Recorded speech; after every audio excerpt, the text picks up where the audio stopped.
بسم اللہ الرحمن الرحیم۔ شروع اللہ کے نام سے جو بڑا مہربان نہایت رحم والا ہے۔ سعد رضی اللہ عنہ بن ابی وقاص نے اپنے سالاروں کو بلایا اور ان کو اس طرف دیوار کے پاس لے گئے جس طرف دریا تھا، اور سامنے والے کنارے پر مدائن کا شہر تھا۔ وہاں سے انہوں نے مدائن کی شان و شوکت دیکھی۔ ان سالاروں میں سے ایک سالار زرار بن خطاب بھی تھے۔ وہ بڑے انہماک سے مدائن کو دیکھ رہے تھے۔ اللہ اکبر! زرار بن خطاب نے نعرہ لگا کر کہا، یہ کسرا کا سفید قلعہ ہے جس کا اللہ اور اللہ کے رسول صلی اللہ علیہ وآلہ وسلم نے تم سے وعدہ کیا تھا، اور یہی وہ جگہ ہے۔ سعد رضی اللہ عنہ نے کہا جہاں کسرا پرویز نے رسول اللہ صلی اللہ علیہ وآلہ وسلم کا دعوت حق کا پیغام پھاڑ کر پھینک دیا تھا۔ میرے رفیقوں، سوچنا یہ ہے کہ ہم یہ دریا عبور کس طرح کریں گے۔ دریا کی کیفیت دیکھو، میں ایسا سیلابی دریا پہلی بار دیکھ رہا ہوں۔ موجوں کا زیرو بم دیکھو، کیا کوئی اس میں اترنے کی جرت کر سکتا ہے؟ جرت کرنی پڑے گی، عاصم بن عمرو نے کہا۔ فارسیوں نے دجلہ کو اپنی آڑ بنا لیا ہے۔ انہوں نے ٹھیک سوچا ہے کہ اس بپھرے ہوئے دریا کو کون فوج اس صورت میں عبور کر سکتی ہے کہ کشتیاں بھی نہ ہوں اور پل بھی نہ ہو۔ میں کہتا ہوں کہ شہنشاہ فارس کے اس خیال کو چکنا چور کر دیں گے کہ یہ دریا اس کی سلطنت کو بچا لے گا۔ کیا تم یہ کہنا چاہتے ہو کہ ہم اس دریا کو تیر کر پار کریں گے؟ سعد رضی اللہ عنہ بن ابی وقاص نے کہا، ہم میں کوئی موسیٰ نہیں جس کے لیے اللہ تبارک و تعالیٰ کے حکم سے نیل نے اپنی روانی روک کر راستہ دے دیا تھا۔ عاصم بن عمرو نے کہا، ارے ارادے نیک ہوں اور دل میں اللہ کا نام ہو تو وہ معجزہ ہم جیسے انسان بھی کر کے دکھا سکتے ہیں۔ مورخ لکھتے ہیں کہ سعد رضی اللہ عنہ بن ابی وقاص پر خاموشی طاری ہو گئی اور وہ گہری سوچ میں کھو گئے۔ چند لمحوں بعد وہ چل پڑے، دیوار سے اترے اور اس کمرے میں جا بیٹھے جہاں فارس کے جرنیل بیٹھا کرتے تھے۔ انہوں نے کہا کہ تمام سرداروں کو بلایا جائے۔ قاصد چلا گیا تو سعد رضی اللہ عنہ نے اسے آواز دے کر روک لیا، تمام لشکر کو باہر میدان میں اکٹھا کیا جائے۔ سعد رضی اللہ عنہ نے کہا، زیادہ دیر نہیں گزری تھی کہ مجاہدین کا لشکر آ گیا۔ سعد رضی اللہ عنہ باہر نکلے، قبیلوں کے سردار اپنے اپنے قبیلے کے سامنے کھڑے تھے۔ سعد رضی اللہ عنہ گھوڑے پر سوار ہوئے اور لشکر کے سامنے جا کر رکے۔ شہنشاہ فارس نے اس دریا کو اپنی ڈھال بنا لیا ہے۔ سعد رضی اللہ عنہ مجاہدین سے مخاطب ہوئے، میں نے دیکھا ہے کہ مدائن کی دیوار پر کچھ آدمی کھڑے ہماری طرف اشارہ کر کے ہنس رہے تھے۔ وہ ہمارا مذاق اڑا رہے تھے کہ ہم آگے نہیں بڑھیں گے۔ اب ہم پر فرض ہو گیا ہے کہ دشمن کو اس مذاق کا جواب دیں، لیکن کشتیاں دشمن کے قبضے میں ہیں۔ وہ جب بھی چاہیں ہم پر حملہ کر سکتے ہیں۔ ہم پار نہیں جا سکتے لیکن ہم پار جائیں گے۔ تم نے میدان جنگ میں معجزے کر دکھائے ہیں، اب ایک معجزہ یہ رہ گیا ہے کہ یہ دریا پار کرنا ہے۔ ہم ایسے مقام پر آ پہنچے ہیں جہاں ہم گھیرے میں آ سکتے ہیں۔ یہ بھی ہو سکتا ہے کہ جن امراء اور جاگیرداروں نے ہماری اطاعت قبول کر لی ہے وہ لوگوں کو جمع کر کے اطاعت سے دستبردار ہو جائیں اور ہم پر عقب سے حملہ کر دیں۔ میں اب ایسی بات کہنے والا ہوں جسے شاید تم سن کر بھی کہو کہ میں نے ایسی بات نہیں کی۔ اے امیر لشکر، مجاہدین میں سے کسی کی بڑی ہی بلند آواز ابھری، اس سے پہلے کہ تو وہ بات منہ سے نکالے، ایک بات مجھے کہہ لینے دے۔ اللہ ہماری رہنمائی کا اور ہماری قسمت کا فیصلہ کر چکا ہے۔ ہم یہ دریا تیر کر پار کریں گے۔ تاریخ میں اس مجاہد کا نام نہیں ملتا، اس کے یہ الفاظ تاریخ کے دامن میں محفوظ ہیں۔ تبصرہ نگاروں نے لکھا ہے کہ اس وقت سعد رضی اللہ عنہ بن ابی وقاص کے چہرے پر، ہر سالار سردار اور ہر ایک مجاہد کے چہرے پر کچھ ایسا تاثر تھا جیسے وہ اس زمین سے اٹھ کر عالم بالا میں پہنچ گئے ہوں یا عالم خواب و خیال میں جا پہنچے ہوں جہاں وہ دنیاوی حقائق سے لا تعلق ہو گئے ہوں۔ مورخوں کے مطابق لشکر سے یہی آواز بار بار اٹھ رہی تھی، ہم تیر کر دریا پار کریں گے، ہم تیر کر دریا پار کریں گے۔ سعد رضی اللہ عنہ بن ابی وقاص حقیقت پسند سپہ سالار تھے۔ وہ خاموشی سے لشکر کے نعرے سنتے رہے۔ پھر انہوں نے ہاتھ اٹھا کر لشکر کو خاموش کیا، ہمیں صرف دریا ہی عبور نہیں کرنا۔ سعد رضی اللہ عنہ بن ابی وقاص نے کہا، دریا کے سامنے والے کنارے پر فارس کی فوج موجود ہے اور شہر کی جو دیوار دریا کے ساتھ ہے اس پر تیر انداز اور برچیاں پھینکنے والے بھی موجود ہیں۔ اگر تم دریا میں اترے اور سامنے والے کنارے پر پہنچ بھی گئے تو تم پر تیروں کی بوچھاڑیں آئیں گی، برچیاں بھی آئیں گی۔ چاہتا میں بھی یہی ہوں کہ دریا عبور کیا جائے، ہم اللہ کے حکم کی تعمیل کریں گے۔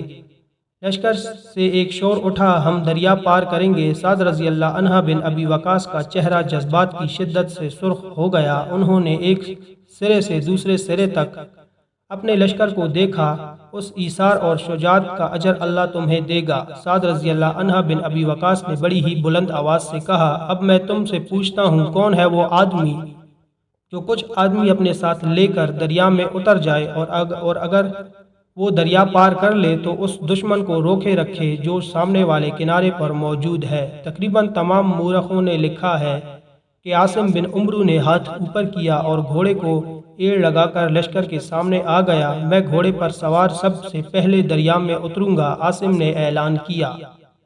اس کے اعلان کے ساتھ ہی 600 گھڑ سوار لشکر میں سے نکل کر اس کے سامنے جا رکے۔ سب نے بیک زبان کہا کہ عاصم بن عمرو کے ساتھ ہم دریا میں اتریں گے۔ دریا کی طرف جو دروازے تھے وہ کھول دیے گئے۔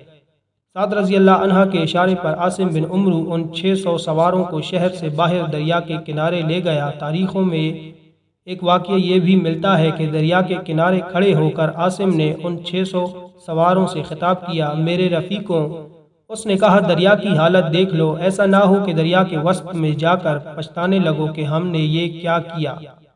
کیا اپنے آپ کو موت کے منہ میں ڈال دیا ہے؟ میں تمہیں یقینی موت کے خطرے میں جانے کا حکم نہیں دیتا۔ تم میں سے جو میرے ساتھ دریا میں کودنا چاہتے ہیں وہ آگے آ جائیں اور جو آگے نہیں آئے گا اس پر کوئی گلہ نہیں۔ ان 600 سواروں میں سے صرف 60 مجاہد آگے آئے اور جو آگے نہیں آئے تھے عاصم ان کے سامنے چلے گئے۔ کیا تم اس تھوڑے سے پانی سے ڈر گئے ہو؟ عاصم نے کہا، اور قرآن کی ایک آیت پڑھی جس کا ترجمہ ہے، اور کوئی شخص نہیں مر سکتا جب تک اللہ کا حکم نہ ہو۔ اس نے ایک وقت مقرر کر رکھا ہے۔ عاصم بن عمرو نے ان سواروں کے جواب کا انتظار نہ کیا، گھوڑا موڑا اور اللہ اکبر نعرہ لگا کر گھوڑا دریا میں ڈال دیا۔ اس کے پیچھے 60 سواروں نے گھوڑے دریا میں اتار دیے۔ جب وہ چند قدم ہی آگے گئے تھے کہ ان سواروں نے بھی پیچھے رہ گئے تھے گھوڑے دریا میں اتار دیے۔ گھوڑوں نے ذرا سی ہچکچاہٹ یا ڈر محسوس نہ کیا، وہ پوری طرح اپنے سواروں کے اشارے کے منتظر رہے۔ ان کے پاؤں دریا کی تہ سے اٹھ گئے تھے کیونکہ وہاں پانی زیادہ گہرا تھا۔ وہ کنارے سے خاصا آگے نکل گئے تھے۔ تاریخ کے اوراق پھڑپھڑانے لگے، زمین و آسمان دم بخود ہو گئے۔ یوں معلوم ہوتا تھا جیسے سورج رک گیا ہو، اور ان مجاہدین کا یہ اقدام جو بظاہر خودکشی کی کوشش معلوم ہوتا تھا، دیکھنے کے لیے آگے جانے کے بجائے کچھ پیچھے آ گیا ہو۔ سعد رضی اللہ عنہ بن ابی وقاص اور ان کے ساتھ سالار اور دوسرے مجاہد بحر شیر کی دیوار پر کھڑے یہ سب نظارہ دیکھ رہے تھے۔ سامنے مدائن کی دیوار پر اور دریا کے کنارے فارسی کھڑے دیکھ رہے تھے۔ سب کی سانسیں رک گئی تھیں۔ وہ دیکھو، سامنے والے کنارے سے کسی فارسی کی بڑی بلند آواز آئی، وہ دیکھو، عربی پاگل ہو گئے ہیں۔ وہ پاگل پن ہی تو تھا، اجتماعی پاگل پن۔ 600 گھڑ سوار تندو تیز اور بپھرے ہوئے دریا میں جا رہے تھے۔ یہ بھی پیش نظر رہے کہ شمال میں آذربائیجان تھا جو برفانی ملک تھا۔ اس ملک میں برف پگھل کر دجلہ کو شوریدہ سر رکھتی تھی۔ دریا ہر وقت طغیانی کی کیفیت میں رہتا تھا، پانی یخ بھی ہوتا تھا۔ ادھر سامنے والے کنارے پر بعض فارسی کہکے لگا رہے تھے کہ مسلمان مرنے کے لیے دریا میں اترے ہیں اور اب جنگ ختم ہو جائے گی، اور بعض فارسی حیران ششدر کھڑے تھے اور منہ کھولے دیکھ رہے تھے کہ یہ ان جیسے ہی انسان ہیں اور یہ کس طرح اپنے سپہ سالار کے حکم سے ڈوبنے کے لیے دریا میں اتر آئے ہیں۔ علامہ شبلی نعمانی تاریخ طبری کے حوالے سے لکھتے ہیں کہ گھوڑے دریا میں بھی ترتیب سے تیرتے جا رہے تھے۔ سیلابی موجیں گھوڑوں کو اوپر اٹھاتی اور نیچے اتارتی تھیں۔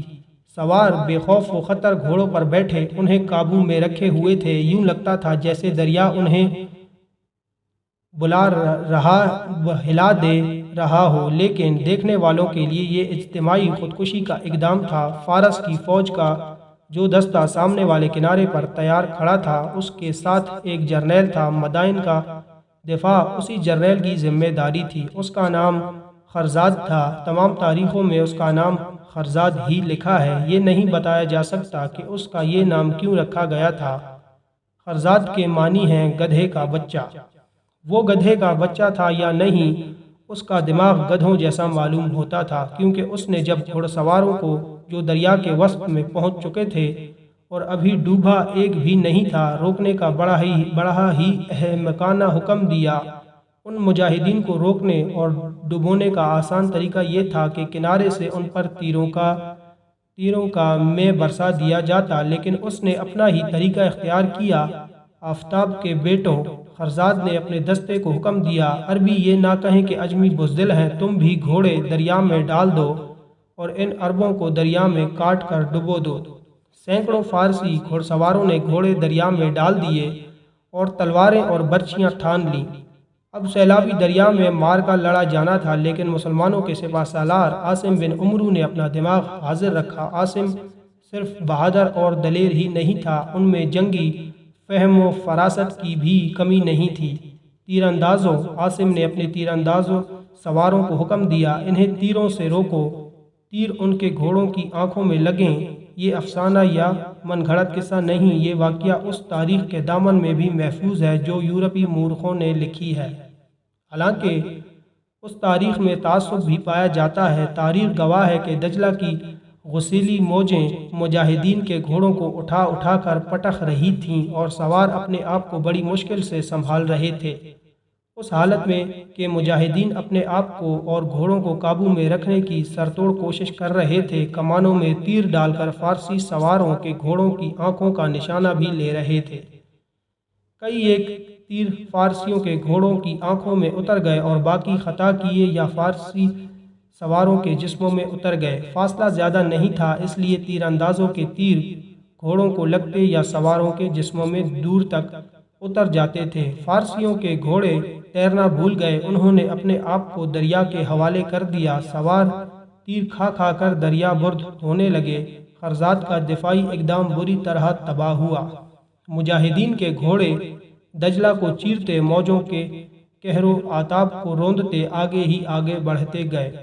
کنارہ ابھی دور تھا۔ کہا جاتا ہے کہ فارسی جرنیل خرزاد کا یہ اقدام احمقانہ تھا کہ اس نے کنارے سے ہی مجاہدین پر تیر برسانے کے بجائے اپنے سواروں کو دریا میں اتار دیا۔ معلوم نہیں خرزاد احمق تھا یا نہیں، اصل بات یہ تھی کہ اللہ تبارک و تعالیٰ جب چاہتا ہے کہ یہ کام ہو جائے تو ایسے حالات پیدا کر دیتا ہے کہ وہ کام ہو جاتا ہے۔ اللہ نے دیکھا کہ اس کے نام پر اور اس کے رسول صلی اللہ علیہ وآلہ وسلم کی آن پر ان مجاہدین نے جانوں کی بازی لگا دی ہے، تو اللہ نے ان کے دشمن جرنیل کو عقل کا اندھا کر دیا۔ جس وقت خرزاد نے اپنے سواروں کو دریا میں اتارا، اس وقت مجاہدین کے ایک اور قبیلے کے سردار کیکا بن عمرو نے سعد رضی اللہ عنہ بن ابی وقاص کے حکم کے بغیر ہی اپنے قبیلے کے سواروں کو للکارا۔ خدا کی قسم، اس نے کہا، مدائن پر چڑھائی اکیلے عاصم کی ذمہ داری نہیں، وہ دیکھو فارسی سوار گھوڑے دریا میں اتار رہے ہیں۔ کیکا نے اپنے گھوڑے کو ایڑ لگائی اور گھوڑا دریا میں ڈال دیا۔ اس کے پیچھے 600 گھوڑ سوار دریا میں اتر گئے۔ اللہ اکبر کے نعروں میں دریا کا شور دب گیا۔ ان کے پیچھے لشکر کے تمام گھڑ سواروں نے گھوڑے دریا میں اتار دیے۔ سعد رضی اللہ عنہ بن ابی وقاص نے پیادہ مجاہدین کو اپنے ساتھ رکھا۔ بعض پیادے بھی جوش میں آ کر دریا میں کودنے کو تیار ہو گئے تھے، لیکن سعد رضی اللہ عنہ نے انہیں روک دیا۔ دریا میں ہزاروں گھوڑے تیرتے جا رہے تھے۔ محمد حسنین ہیکل نے مختلف مورخوں کے حوالے سے لکھا ہے کہ دریا کا پانی گھوڑوں اور انسانوں کے سروں میں چھپ گیا تھا۔ فارس کی فوج جو دوسرے کنارے پر مقابلے کے لیے تیار کھڑی تھی، وہ صرف یہی دیکھ کر بزدل ہو گئی تھی کہ اس کا جو سوار دستہ دریا میں اترا تھا وہ مسلمانوں کے تیروں سے ڈوب مرا ہے۔ اب دیکھا کہ مسلمانوں کا سارا لشکر دریا کو چیرتا آ رہا ہے۔ یہ آوازیں بھی سنائی دیں، ہم جنات سے نہیں لڑ سکتے، بھاگو لوگو بھاگو، جنات کا مقابلہ کیسے کرو گے؟ عاصم بن عمرو کنارے پر جا کر پہنچے، وہاں انہیں روکنے والا کوئی نہ تھا۔ اپنے جرنیل خرزاد سمیت فارس کی فوج بھاگ گئی تھی۔ کچھ لوگ وہاں کھڑے تھے۔ عاصم نے ان سے پوچھا کہ وہ کیوں نہیں بھاگے؟ انہوں نے بتایا کہ وہ ان کشتیوں کے ملاح اور ماہی گیر ہیں۔ عاصم نے انہیں حکم دیا کہ وہ کشتیاں بحر شیر والے کنارے پر لے جائیں اور مجاہدین کے لشکر کو لے آئیں۔ پیادہ مجاہدین نے سعد رضی اللہ عنہ بن ابی وقاص کے ساتھ کشتیوں میں دریا پار کیا۔ منجنیقیں اور دیگر سامان بھی کشتیوں میں لے جایا گیا۔ اب مدائن کو محاصرے میں لینا تھا، لیکن شہر کے لوگوں اور سعد رضی اللہ عنہ بن ابی وقاص کے جاسوسوں نے بتایا کہ مدائن خالی پڑا ہے۔ شہنشاہ یزد گرد اپنے خاندان کو ساتھ لے کر چلا گیا ہے اور فوج کا ایک سپاہی بھی شہر میں موجود نہیں۔